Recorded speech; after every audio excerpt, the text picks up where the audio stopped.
Hello again. This is the next day after I inlaid the seed glass into a fresh seed. If you haven't watched that video, I'll put a link up here. So we can see the color of the surrounding has already started to change and the seed has started to harden a little. But the seed is still soft and wet underneath. So I thought it might be a good chance to talk about what we can do at this stage and something you might need to know about wet carving. I'm going to make a simple relief carving at the outer side of the seed and keep the pattern with the skin on it. When the seed is still fresh, it's pretty soft and easy to cut. We can make any kind of figures at this stage effortlessly. Now let's see how wet carving looks like. This V-parting tool can help us create smooth and visible lines beside the pattern. It's hard to see where have we cut into if we didn't remove a bigger portion at this stage.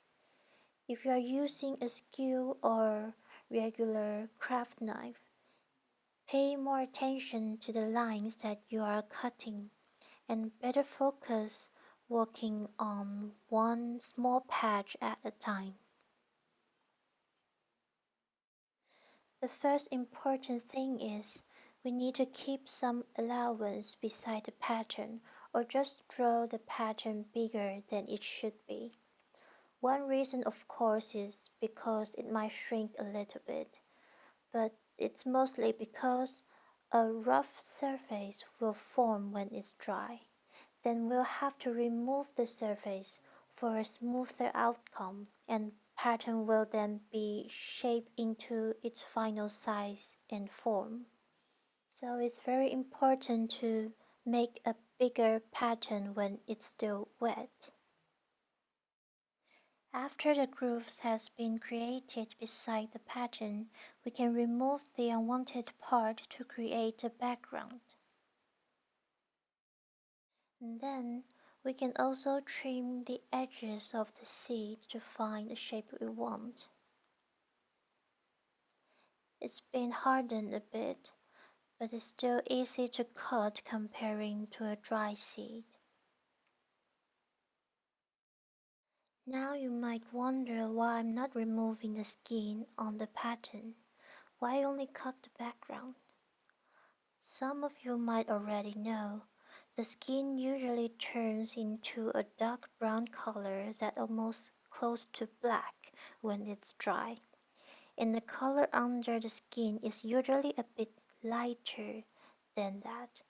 So we can use this feature to create a color difference between the pattern and the background. After a few hours since I removed the background, it has started to dry from the surface and the roughness has also started to form. So obviously I'll need to remove that again. And let's have a look at the inner side. The color changes are different from the outside. In my experience, the color of this side is usually lighter, and the texture is usually softer than the other side. And I've dug a shallow pit to mark where I'm going to drill the hole when it's dry. The reason I'm not drilling the hole with knife right now is because the knife might cause some cracks around the opening while digging. And don't poke something into the flesh to make holes. That will also cause lots of cracking. Always make holes by remove the content inside. Now I'm going to leave it in a place with good ventilation and get back when the color is changed. This is how it looks after 24 hours. We can see that the colors has changed a lot, but it's still soft inside, not ready for carving the details. After 2 days of drying, The skin has been darkened a bit more and the rough background as well, but it doesn't get as dark as I thought it would be, and I can feel that the seed is still moist just by touching it. And the color of the inner side doesn't change much. Sometimes I would test the hardness by pressing my nails on the seed and see how deep it gets. I guess you can tell how soft it is just by watching me doing this. We can also try it on the outer side. Yep, it's still soft and moist. This is another seed that I dried a while ago, and I'll do the same test on it. So, it's definitely harder to get a mark on the skin that is completely dry. Let's give it a few more days and see if the color is going to change more. And then another 2 days had passed. The color doesn't change much, but I can feel that it's been drier and hardened a lot more by touching it. Perhaps it could be the final color of the skin of this seed. So let's try the nail test again. It's obviously harder than before. Then I think we can move on to the next step. Although it's hardened, it's possible that the center of the seed still contains some moisture. We can carve some of the details at this half-dried stage, or wait until it's completely dry. For me, it's usually depend on my schedule. For this time, I would do some more details of the shape at this stage and wait a few more days, then do the final detailing until it's completely dry. So surprisingly, the color underneath is actually darker than I thought. I guess that the orange layer here is caused by oxidation and some particles formed when it's drying, so it gets powdery like this. If we let it dry for a longer period, like 2 weeks or more, the orange powder might turn white or light gray color like ash. I used to think that is mold, but it isn't. By removing the rough and powdery surface, we can see the true colors of the seed. It might get a little rough again if it still contains moisture, but sometimes it doesn't have that problem when it's hardened enough. Also, it can dry faster if the surface has been removed again.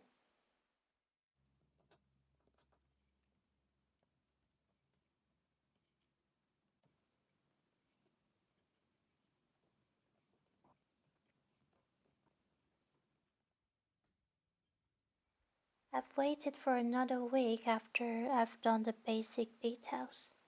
Now I'm going to do the final detailing and finish the whole carving. I'll speed up the carving process, then we can see how the color will change after oiling and how the final work looks like.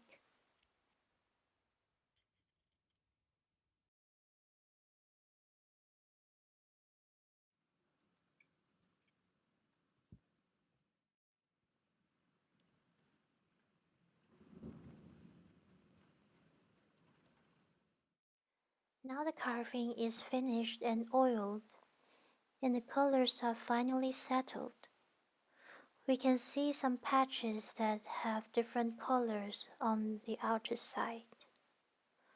Although this example is not the most common ones that I wanted to show you, because the color of the background doesn't look lighter than the skin like most of the other seeds.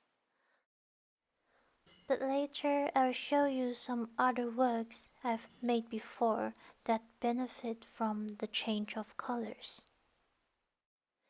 The color of the inner side is lighter in the center, which is the place close to the embryo, and gradually it gets darker towards the outer shell of the seed. If we look at this work, here is the original color of the skin, and here is the pattern I carved. The color can be very different and brings out the pattern nicely, but we can never know what color would be inside until we carve into it. Let's also take this too for example. The color patches present a natural autumn color on the oak leaves, which is very beautiful, and also a perfect dark brown on the fox's nose. And now you know how much the color could change on the avocado seeds, and perhaps you'll get some rare color that I've never seen. In summary, here's the benefits of wet carving. First, it's easier to cut the basic figure while it's still soft, like this simple shape I cut for the cicada.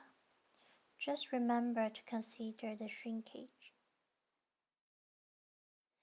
And the second is we know we can preserve the skin color or the special texture for your design.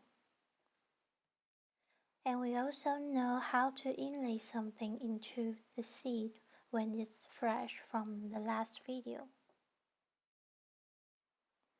And after those first steps, we can carve in the different stages of the drying process. The drier it gets, the closer we can carve to the details. And in most of the time, the outer surface of the seed is usually the hardest and darkest, then it gradually turns softer and lighter color towards the center. But natural doesn't always follow the same order. In addition to the summary, we can keep the seed from drying too fast by keeping them in an airtight container and put into the fridge, just like how we keep our food fresh for a certain taste. And better use it as soon as you can because some tiny microbes might happily start a new family from any cuts on the seed. Something you might also want to know, for this work individually, it took about 2 weeks to dry almost completely. When the carving was finished and oiled, 3 weeks had passed since I started to film this video. I applied 3 layers of pure tung oil to get this result. Each layer requires 1 day to dry, so it took 3 days for the final process. It might sound unpredictable and time-consuming, but I think this natural material is giving us another choice to create something that is both beautiful and sustainable. Avocado seed carving can be stored for decades in the right environment and also can be decomposed in another right environment, which is wonderful, I think. So I'll keep sharing my experience and let you know whenever I find something new. Have fun and take care. Bye.